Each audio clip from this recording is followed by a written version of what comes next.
मित्रों नमस्कार। अपने बीच भारतीय जनता पार्टी के माननीय राष्ट्रीय प्रवक्ता श्री गौरव भाटिया जी हैं। मेरा विनम्र निवेदन है माननीय गौरव भाटिया जी से आपको संबोधित करें। बहुत बहुत धन्यवाद संजय मयूख जी। सभी पत्रकार बंधुओं को नमस्कार। ये प्रेस वार्ता ऐसे गंभीर मुद्दे पे है जो हर नागरिक को प्रभावित करता है, दिल्ली में भी, पंजाब में भी और जो बाकी प्रदेश हैं उसमें भी। और शुरुआत ही मैं इससे करूंगा। We all know Arvind Kejriwal and his papi aap is busy looting the people of the country, especially Delhi and Punjab. And what I am going to highlight in this press conference is nothing short of criminal negligence for which Arvind Kejriwal and the Punjab Chief Minister Bhagwant Mann should resign immediately. आज दिल्ली और पंजाब की जनता, हमारे बच्चे, नागरिक ये कह रहे हैं, दिल्ली और पंजाब की हवाओं में जो जहर है, दिल्ली और पंजाब की हवाओं में जो जहर है, शर्म करो अरविंद केजरीवाल, ये तेरे निठल्लेपन का कहर है। And why do I use these words for Arvind Kejriwal? Let me begin by showing you a news clipping from a very prestigious newspaper, and this was covered in other newspapers as well. हम सब जानते हैं किस तरह से जो दिल्ली की हवा है, सभी मापदंड अगर हम देखें तो वो और जहरीली है। और ये जो हेडलाइन है, Punjab farm fires surpass last years, ये बहुत ही महत्वपूर्ण है। और ये इसलिए है, the environmental ministry of the center also conducted a study and these figures are very important. ये जो आंकड़े आपसे बांट रहा हूं ये बड़े महत्वपूर्ण हैं। हम सब जानते हैं कि पिछले वर्ष की बात है,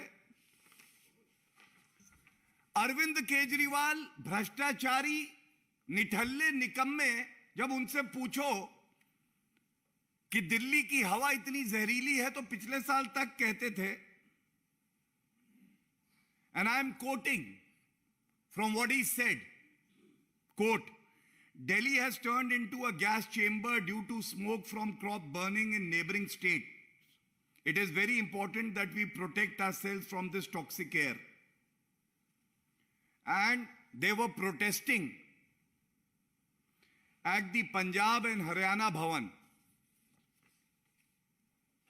ये कहते थे कि ये जो हवा प्रदूषित हो रही है दिल्ली में, ये जो पराली जलाई जा रही है पंजाब में, उसका परिणाम है। आज दिल्ली की जनता ये पूछ रही है, अरविंद केजरीवाल जी, ये जो मामले पिछले साल तक 7,648 थे, ये बढ़कर 10,214 हो गए। करीब 33% की वृद्धि आई है ऐसे मामलों में जहां पराली जलाई जा रही है, पंजाब में जहां पापी आपकी सरकार है। तो अरविंद केजरीवाल जी ये बताइए, सर्वोच्च न्यायालय ने भी संज्ञान लिया था, उच्च न्यायालय ने भी संज्ञान लिया है पहले। ये जो अक्टूबर नवंबर का समय आता है, ये पराली जब जलती है तो प्रदूषण में करीब 48% भागीदारी पराली जलाने की हो जाती है। सरकार आपकी पंजाब में भी है। पिछले साल तो आप ये कहते थे कि आपके नियंत्रण में नहीं है, इसलिए नहीं हो पा रही सही। आज ये तो पूछा जाएगा, ये जो हवाओं में जहर है, अरविंद केजरीवाल आपके निठल्ले होने का ही कहर है। और जो रिपोर्ट आज सामने आई है, एक और प्रेस रिलीज में और स्टडीज में, इसके कुछ अंश मैं आपसे बांटूंगा। यह हमारे देश के नागरिकों के भविष्य का सवाल है, हमारे बच्चों का सवाल है। क्या यह सत्य नहीं है? केंद्र सरकार ने आपको अपने राजकीय कोष में से वो सारी सहूलियत और मशीन उपलब्ध कराई जिससे कि पराली जलाने के जो प्रदूषण हो वो कम हो जाए और हवा जहरीली ना हो। और ये रिपोर्ट जो मैं अपने हाथ में पकड़ा हूं, इसमें स्पष्ट लिखा है 1,20,000 ऐसी मशीन अरविंद केजरीवाल की जो पापी पार्टी है, पंजाब सरकार के पास उपलब्ध थी। केंद्र सरकार ने उनको चिट्ठी लिखी, इसका इस्तेमाल करिए, हवा जहरीली हो जाएगी। लेकिन यह रिपोर्ट कहती है कि इन मशीनों का प्रयोग ही नहीं किया गया। यह सवाल पूछा जाएगा ना, शराब के ठेके देने में व्यस्त हैं, डीटीसी बसेस आए तो कॉन्ट्रैक्ट में घोटाला करके कमीशन खोरी कर ले। जेल में जो व्यक्ति पकड़े जाते हैं उनसे भी वसूली करने इनके मंत्री चले जाते हैं। हमारे बच्चों को क्लासरूम की जगह टॉयलेट में बैठा के पढ़ाई कराना चाहते हैं। प्रदूषित हवा को ठीक करने का जिम्मा आपका है। केंद्र सरकार आपको यह सब मुहैया कराती है। और आंकड़े देखिए, यह दिखाता है कि केंद्र की सरकार श्री नरेंद्र मोदी जी के नेतृत्व में यह नहीं देखती कि किस पार्टी की सरकार है। जो केंद्रीय सहायता दी गई, पंजाब को सबसे ज्यादा सर्वाधिक 1,350 करोड़ के आसपास, हरियाणा को दी गई 693 करोड़। हरियाणा ने दिखाया करके, श्री खट्टर जी ने दिखाया कि किस तरह से ईमानदारी से काम किया जाए। अगर आप नागरिकों के प्रति समर्पित हैं, कोई काम मुश्किल नहीं है। आंकड़े ये हैं, 2021 और 22 के आंकड़े बता देता हूं। हरियाणा में 2873 मामले आए थे पराली जलाने के पिछले साल। ये कम होके 1925 हो गए। करीब 33% की कटौती हुई, कमी आई। पंजाब में 7,648 मामले, ये बढ़ के 10,214 हो गए। 33% की वृद्धि हो गई।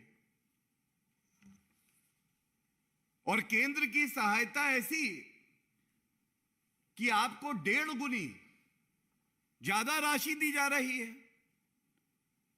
केंद्र का एनवायरमेंट मंत्रालय कह रहा है मुख्यमंत्री पंजाब से कि यह समय है, जो हमने मशीन आपको दी है, जो सुझाव दिए हैं उसको धरातल पर लागू करिए, लेकिन ऐसा नहीं हुआ।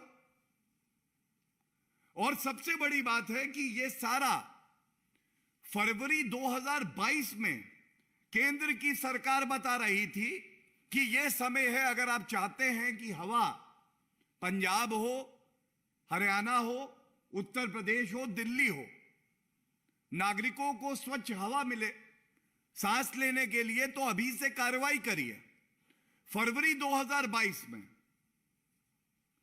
लेकिन क्या हुआ? व्यस्त रहे, सरकार भी बनी, उसके बावजूद कुछ नहीं किया। और इसके साथ साथ एक बात और, ये देखिए, ये तस्वीरें भी बहुत कुछ कहेंगी। ये पहले मैं हरियाणा का आपको एक चार्ट दिखाता हूं जो इंगित करता है कि कहां कहां लाल में अगर है तो हवा प्रदूषित हो रही है बहुत ज्यादा, और पीले यहां पे बिंदु भी हैं। आप इसकी डेंसिटी देखिए, ये हरियाणा है और ये पंजाब का है दूसरे हाथ में। पूरे पंजाब में पराली जल रही है, सैटेलाइट इमेजिंग से पता चल रहा है कि जल रही है। और यह मैं आपको बता दूं कि कानून है पंजाब में, यह अपराध की श्रेणी में आता है, लेकिन कार्रवाई कौन करेगा? जिम्मेदारी है प्रदेश की सरकार की। और जैसा मैंने आपको बताया, प्रदेश की सरकार के मुख्यमंत्री तो प्रचार मंत्री हैं, वो गुजरात घूमने जाएंगे, वो दिल्ली भी आ जाएंगे, भ्रष्टाचार में तरीके बताएंगे अरविंद केजरीवाल को कि कैसे काले धन को तिजोरी में वापस लाना है। लेकिन जो आपका काम है, संविधान के तहत जो आपकी शपथ है, उसको तो याद दिलाने का काम हम कर रहे हैं। आपसे इतना नहीं हुआ कि केंद्र सरकार आपको पूरी सहायता दे रही है, मैंने बताया 1350 करोड़ रुपए, आप उसका इस्तेमाल नहीं करते हैं। 1,20,000 आपको मशीन दी गई जिससे ये सुनिश्चित होता कि हवा प्रदूषित नहीं होगी, और केवल पंजाब के लिए नहीं, हरियाणा के लिए, दिल्ली के लिए, उत्तर प्रदेश के लिए। लेकिन आपने सुध ही नहीं ली। और मैंने आपको यह भी दिखाया किस तरह से कम राशि दी गई हरियाणा को, लेकिन उन्होंने उसका इस्तेमाल किया और 33% की गिरावट आई मामलों में भी और प्रदूषण में भी। और आपने पंजाब में हवा में जहर घोल दिया क्योंकि आपको अपनी जिम्मेदारी का एहसास नहीं था। इसके साथ मैं यह भी बता दूं कि केवल पत्र लिखे या सुझाव दिए ऐसा नहीं था। पंजाब सरकार के साथ केंद्र सरकार के जो उच्च ऑफिसर्स हैं उनकी मीटिंग हुई, पंजाब पॉल्यूशन कंट्रोल बोर्ड के साथ मीटिंग हुई, चीफ सेक्रेटरी के साथ मीटिंग हुई। कहते रहे कि हम कार्य करेंगे, लेकिन कुछ भी नहीं किया।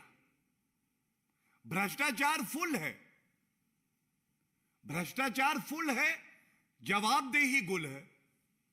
आज अरविंद केजरीवाल जी, मैं ये सारे आपके वक्तव्य इसीलिए लेके आया हूं, मुझे बताया जाता है कि आपकी समय समय पर याददाश्त चली जाती है। आपसे बात करेंगे कि हवा में प्रदूषण है, बढ़ रहा है आपकी वजह से, आप न्यूयॉर्क टाइम्स उठा लेते हैं। आपसे कहेंगे आप सबसे बड़े भ्रष्टाचारी कट्टर बेईमान हैं, आप बात करने लगेंगे कि नहीं ऐसा नहीं है, मुझे गाली दी जा रही है। अगर आज जो सवाल हम यहां आपसे पूछ रहे हैं उसका उत्तर आप दें तो दिल्ली की जनता, पंजाब की जनता, उत्तर प्रदेश और हरियाणा की जनता बहुत आभारी रहेगी। हजारों करोड़ रुपया टैक्स पेयर का लगता है और केंद्र की सरकार आपको सही दिशा और सही रास्ता बताती है। लेकिन आज ये कहना गलत नहीं होगा कि फेफड़ों के सबसे बड़े दुश्मन कोई है तो अरविंद केजरीवाल। और बहुत जिम्मेदारी से मैं ये बात कह के अपनी प्रेस वार्ता को अंत करूंगा। हम सब जानते हैं कि कोविड महामारी में भी एक लहर कोविड की आती थी, जब वो चरम सीमा पर होती थी तो अरविंद केजरीवाल गायब हो जाते थे। और जब केंद्र सरकार पूरा जोर लगाकर, चाहे वो प्रधानमंत्री जी हो, चाहे गृह मंत्री जी हो, चाहे स्वास्थ्य मंत्री जी केंद्र के हों, ये सुनिश्चित करते थे कि बेड हो, ऑक्सीजन हो, दवाइयां हो, और स्थिति थोड़ी नियंत्रित हो जाती थी तो ये वापस आते थे और कहते थे सब ठीक है, अब अगली जो लहर आएगी उसकी तैयारी मैं कर रहा हूं। और फिर वो अगली लहर आती थी। दिल्ली का नागरिक ऑक्सीजन मांग रहा था और अरविंद केजरीवाल जी गायब थे। बताते हैं अब पता चला है वो तो आबकारी नीति ला रहे थे घोटाला करने के लिए उस समय पर। तब भी ये फेफड़ों के दुश्मन थे। और आज जब हम बता रहे हैं, हम चेतावनी दे रहे हैं आपको, हम कह रहे हैं अगर आपसे नहीं हो रहा तो इस्तीफा दो। लेकिन जिन प्रदेशों का मैंने नाम लिया, इन प्रदेशों की जनता के स्वास्थ्य के साथ आपको खिलवाड़ नहीं करने देंगे। ये सारे जो आंकड़े आपके समक्ष मैंने रखे हैं, चुनौती के साथ रख रहा हूं कि इसमें एक आंकड़ा, एक तथ्य, अगर अरविंद केजरीवाल में, भगवंत मान जी में हिम्मत है तो आके बताएं कि ये सही है कि गलत है। और अगर ये सही है तो आपको इस्तीफा क्यों नहीं देना चाहिए। और कृपया करके ये भी बता दीजिए, जब ये सारी मदद केंद्र की सरकार आपको पहुंचा रही थी कि सभी प्रदेशों के नागरिक स्वच्छ हवा में सांस ले पाएं, तो आप क्यों भ्रष्टाचार करने में व्यस्त थे। आपकी महत्वाकांक्षा हो सकती है राजनीतिक,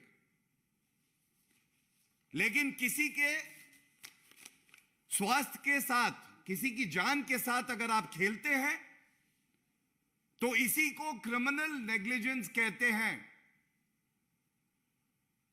आपसे ज्यादा भ्रष्टाचारी कोई नहीं था, यह सब जानते थे। अब यह भी पता चल गया है कि अरविंद केजरीवाल और पापी आप और भगवंत मान, इनसे ज्यादा गैर जिम्मेदाराना नेता भारत में कोई नहीं है। धन्यवाद।